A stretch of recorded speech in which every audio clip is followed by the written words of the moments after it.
There are moments when you pray with sincerity, tears streaming down your face, asking Allah to remove your attachment to someone who is no longer part of your life, or perhaps never was. Yet the emotions remain. It can feel like your pleas are unheard, leaving you with confusion and pain. But this delay, this unanswered prayer, is not neglect. It's divine wisdom unfolding in a way your heart may not yet understand. Lingering feelings are not divine punishment. When you continue to feel something for someone you've begged Allah to help you forget, it's easy to assume you're being punished. But in truth, this experience is part of your growth. Allah may have removed the person from your path, but not the emotions, because those very feelings are tools for transformation. Sometimes, Allah uses what breaks your heart to rebuild your soul.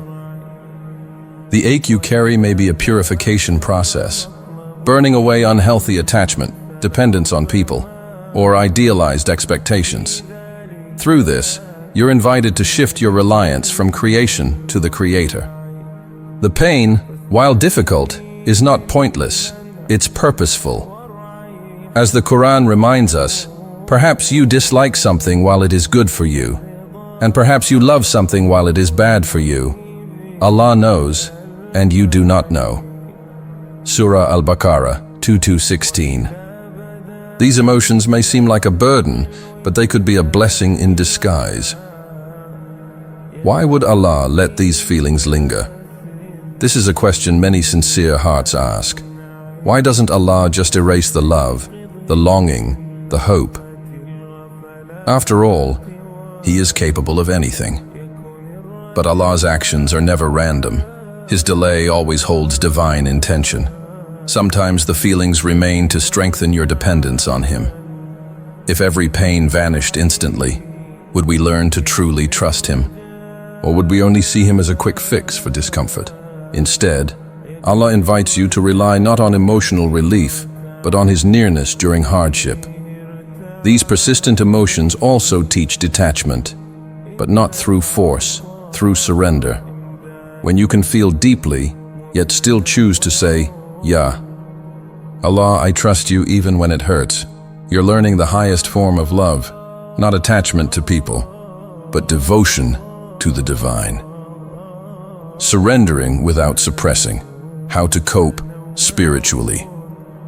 Trying to suppress or deny what you feel often backfires.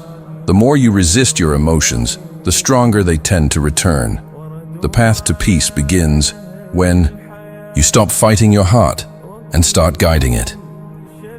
Here are a few ways to navigate this inner storm. Acknowledge the emotions without judgment. Say to yourself, I feel this, but I won't let it define me. Turn the pain into prayer. When memories resurface, instead of drowning in them, whisper, Ya Allah, replace this with love for you. Use every emotional trigger as a spiritual reminder. Let each moment of longing redirect your soul to Allah. It's not about pretending the feelings aren't there. It's about choosing what you do with them. And that choice is where healing begins. Trusting the divine delay when feelings linger, it's tempting to assume something is wrong. But perhaps the delay itself is protection. Maybe if Allah removed them too soon, you'd rush back into a situation that isn't meant for you. Maybe your heart is still being prepared for a greater form of love, a love rooted not in fleeting emotion, but in eternal purpose. Allah often hides the wisdom of a delay until we are ready to see it. Many people later reflect and say, I didn't understand at the time, but now I see why I had to go through that. Your story is still unfolding. Trust that this chapter has meaning, even if it feels messy now. The blessing. Behind the foil. Pain with time. Many people recognize the silent blessings that accompanied their heartbreak. What felt like abandonment was actually divine rescue. That person you once wept for? Perhaps their absence protected your future. That longing that once tormented you. Maybe it was the gateway to a deeper spiritual awakening. You may even notice qualities in yourself that weren't there before. Resilience, emotional intelligence, a stronger connection to Allah, or even the capacity to guide others going through similar struggles. Your pain is not wasted. It is shaping you into someone wiser, stronger, and more compassionate. The heart is being rewired for something better. Sometimes it feels like your heart is stuck, but in reality, it's being rewired. Allah never takes something from you without intending to replace it with something better. The process may feel slow and agonizing, but it's purposeful. The more you choose to turn to Allah in these moments of pain, the more your soul transforms. Slowly, you detach from what was never meant to be and realign with what truly matters, your eternal relationship with your Lord. A dua for peace and surrender. In times like these, words can be healing. Here's a prayer you can recite when you feel overwhelmed by longing or confusion. Ya Allah, if this person is written for me, keep them in my life in a way that brings me closer to you. If they are not, remove them from my heart gently and replace them with love that nourishes my soul and pleases you. Grant me peace in your decree, even when I do not understand it. Ameen. Let this be your anchor. Return to it often. Duas are not just requests. They are intimate conversations with the one who knows your heart better than you do.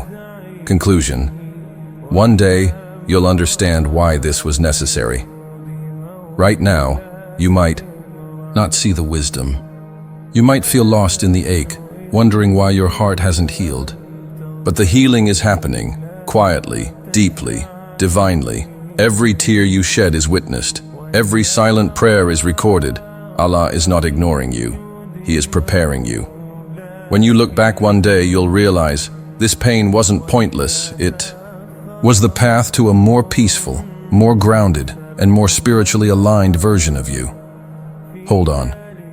You are being held by the most merciful.